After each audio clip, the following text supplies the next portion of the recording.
Bienvenue à toutes et à tous sur le plateau Edemos Info, cette chaîne qui a pour but de partager des informations fiables sur la procédure à suivre pour étudier au Canada en 2022. Je salue toi qui regardes cette vidéo même si c'est ta première fois et je profite de l'occasion pour adresser mes sublimes salutations à tous les étudiants et étudiantes de l'Université de Lomé, plus particulièrement les étudiants de la faculté des sciences économiques et de gestion, la très chère faculté. Le but de cette capsule est de lister tous les documents nécessaires pour pouvoir faire une demande d'admission au Canada en 2022. Je t'invite à s'abonner à la chaîne YouTube si tu ne l'as pas encore fait et à activer la cloche de notification, ce qui est très importante pour être notifié à chaque fois qu'une nouvelle vidéo sera publiée sur cette chaîne. Le système éducatif canadien est différent du système éducatif français. Je m'explique. Supposons un étudiant lambda qui vient de boucler sa deuxième année de licence dans son pays d'origine. Ça peut être le Togo, le Burkina, le Mali, le Bénin. Et qui veut continuer ses études supérieures au Canada. Il n'a pas cette possibilité de passer directement en troisième année pour faire une année et avoir sa licence. Il est obligé de reprendre la première année. Mais ce qui est possible, par contre, en France, pour étudier au Canada, soit tu postules pour une licence si tu détiens le baccalauréat, communément appelé le bac. Soit tu peux postuler pour une maîtrise si tu es titulaire d'une licence dans ton pays d'origine. Et également, tu peux postuler pour le doctorat si tu détiens un diplôme de master. Donc, ce sont les trois possibilités. Soit tu postules pour une licence, soit pour une maîtrise, soit pour un doctorat.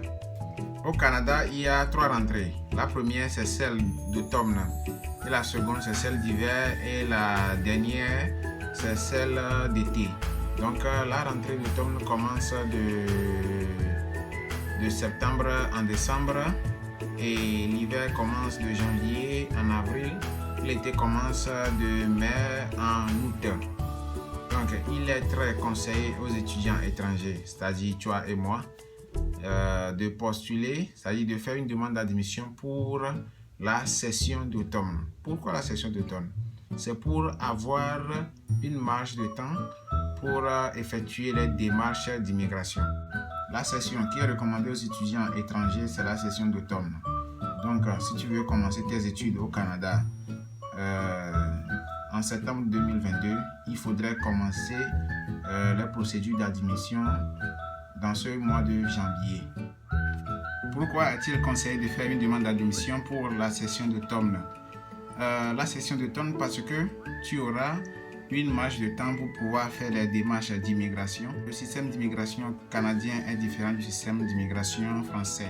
Les démarches d'immigration prennent du temps vraiment pour pouvoir arriver à terme et commencer les études à la session d'automne. Donc c'est la raison pour laquelle il est conseillé aux étudiants étrangers de choisir la session d'automne.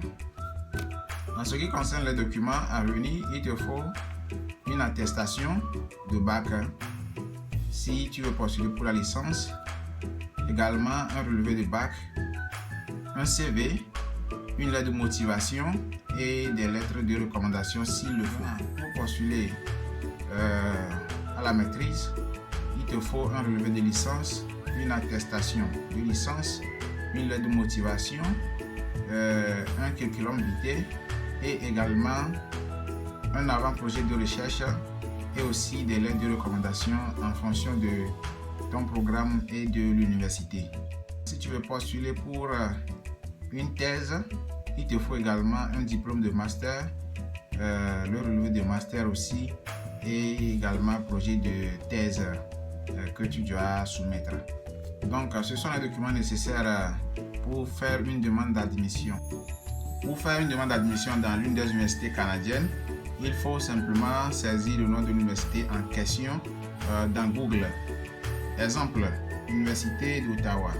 Tu tapes dans Google Université d'Ottawa et tu verras le lien qui te dirigera vers le site internet officiel de l'université.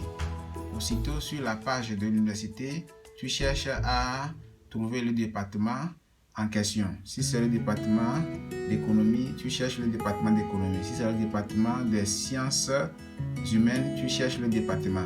Aussitôt tu trouves le département, tu cherches à trouver l'offre de formation qui cadre avec ton projet professionnel ou projet d'études.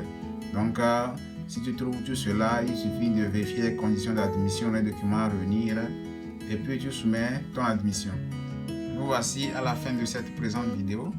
Je t'invite à s'abonner à la chaîne, à activer la cloche de notification pour être notifié à chaque fois qu'une nouvelle vidéo sera publiée sur cette chaîne. À me laisser les commentaires s'il le faut. Également, je mettrai mon numéro WhatsApp dans la barre de description. Si tu as d'éventuelles questions, n'hésite pas à me contacter, je te répondrai. Merci beaucoup, à la prochaine.